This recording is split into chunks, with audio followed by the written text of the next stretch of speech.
ধন্যবাদ। মই আমাৰ দলৰ মাননীয় সভাপতি আছে সকলো ৰাইজক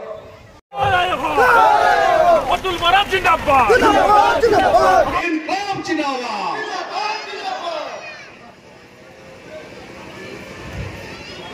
চাওক ইয়াত ৭৭,০০০তকৈ বেছি ভোটাৰ আছে।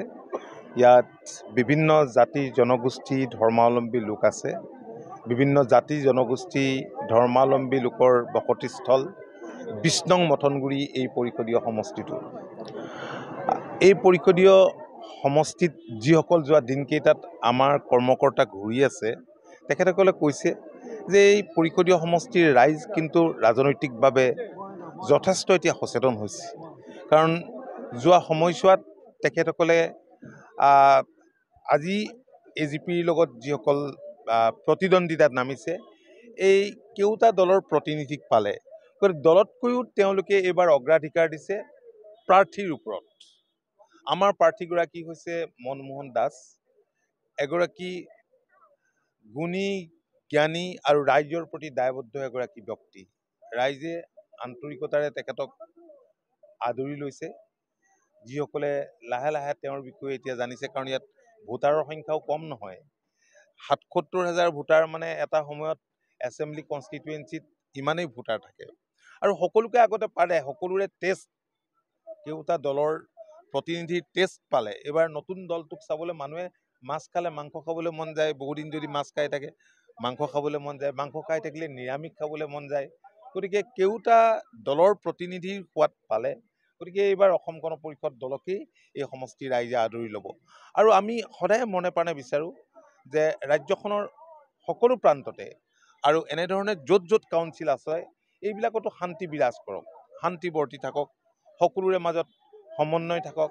আপোনালোকে জানেই যে কংগ্ৰেছ যেতিয়াই ক্ষমতালৈ আহে তেতিয়াই সাম্প্ৰদায়িক দাংগা হাংগামা হয়।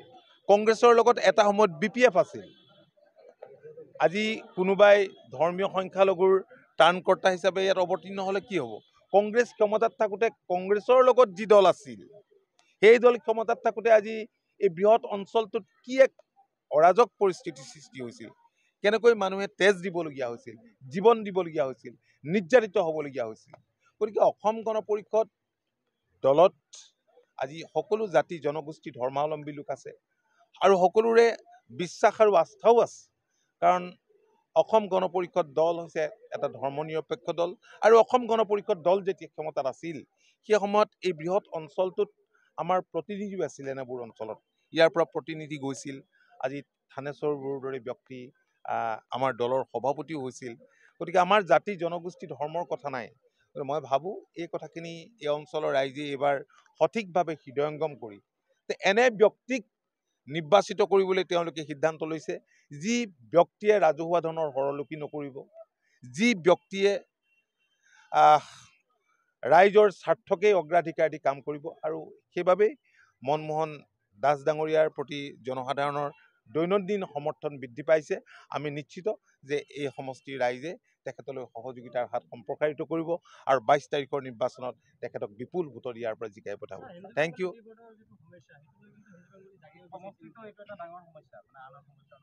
চাওক, এনেবোৰ সমস্যাৰ ক্ষেত্ৰত আমাৰ দলৰ স্থিতিটো আমি সময়ে সময়ে প্ৰকাশ কৰি আহিছোঁ। গতিকে এই ক্ষেত্ৰত মই ভাবোঁ যে আজিৰ দিনটোত আৰু নতুনকৈ ক'বলগীয়া নাই। আমাৰ দলৰ পতাকাৰ তলত হিন্দু বেংগলীয়ে হওক, নেপালীয়ে হওক, আদিবাসীয়ে হওক, জনজাতিয়ে হওক, অজনজাতিয়ে হওক, সকলো সুৰক্ষিত, সকলো সুৰক্ষিত। খালি আমিতো আগৰ পৰা এটা কথাই স্পষ্ট কৰি আহিছোঁ যে 1971 চনৰ পিছত যিসকল আহিছে সেইসকলৰ কথাত আমি নতুনকৈ আৰু আজিৰ দিনটোত ক'বলগীয়া নাই। ঠিক আছে।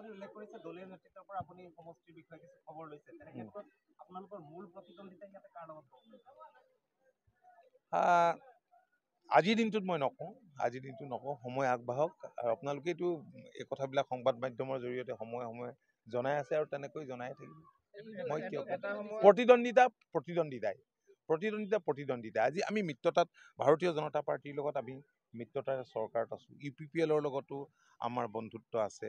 গতিকে আমাৰ মূল শত্ৰু কংগ্ৰেছ, আৰু যাৰ লগত আমি নাই সেইবিলাক প্ৰতিদ্বন্দ্বী। আৰু চাওক, মইতো স্পৰ্টছমেন হয়, স্পৰ্টছমেন হয়, যেতিয়া কোনোবাই বক্সিং লীগত নামে, প্ৰতিদ্বন্দ্বীৰ লগত প্ৰতিদ্বন্দ্বিতা কৰে, সেই সময়ত আৰু এই যুদ্ধৰ সন্মুখত অন্য কথাবোৰ নাভাবে নহয়, এনেইতো বন্ধুত্বই। এটা সময়ত আঞ্চলিক দল হিচাপে অগপই আছিল, এতিয়া কিন্তু বহুতকেইটা দল হৈছে আৰু সকলো কিন্তু প্ৰতিদ্বন্দ্বিতাত নামি পৰিছে। চাওক, সময়ৰ লগে লগে বহুত মানুহৰ চিন্তাধাৰাৰ পৰিৱৰ্তন হৈছে। আজি অসম আন্দোলন হ'ল, অসম আন্দোলনৰ আৰ্হিতেই ৰাজ্যখনৰ প্ৰান্তে প্ৰান্তে কিছুমান ছাত্ৰ সংগঠন যেনেকৈ আচুৰ আছিল সামগ্ৰিকভাৱে, তাৰপিছত জনগোষ্ঠীয় ভিত্তিত সুকীয়া সুকীয়াকৈ ছাত্ৰ সংগঠন হ'ল, নহয় জানো, বেলেগ বেলেগ সংগঠনো জন্ম হ'ল। কিন্তু আমাৰ যিটো জাতীয়তাবাদ আৰু বেলেগ বেলেগ জাতীয়তাবাদৰ মাজততো আকাশ পাতাল পাৰ্থক্যই আছে, আপোনালোকে নিশ্চয় দেখিছে।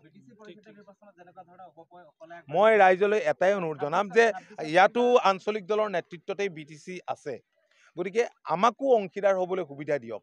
আৰু আমি সদায় মনে প্ৰাণে কামনা কৰোঁ যে এই বৃহৎ এলেকাত যিবিলাক অবড়ো লোক আছে, সেই সকলো সমানে সুৰক্ষিত হওক আৰু সমানে সেই অঞ্চলতো শান্তি বিৰাজ কৰক, সমানে উন্নয়ন হওক, সমানে বিকাশ হওক। কিন্তু বড়ো জনগোষ্ঠীৰ, বড়োসকলৰ যিটো জাতীয়তাবাদ, আমি সেইটোৰ প্ৰতি আমাৰ সদায় সন্মান আছে, আমাৰ শ্ৰদ্ধা আছে। আৰু আমি এনেকুৱা কাম আমাৰ পৰা কেতিয়াও আমি কোৱাটো নিবিচাৰোঁ যে য'ত আকৌ অশান্তি হয়, এক অৰাজক পৰিস্থিতিৰ সৃষ্টি হয়, সেইটো আমি কেতিয়াও নিবিচাৰোঁ। গতিকে সকলো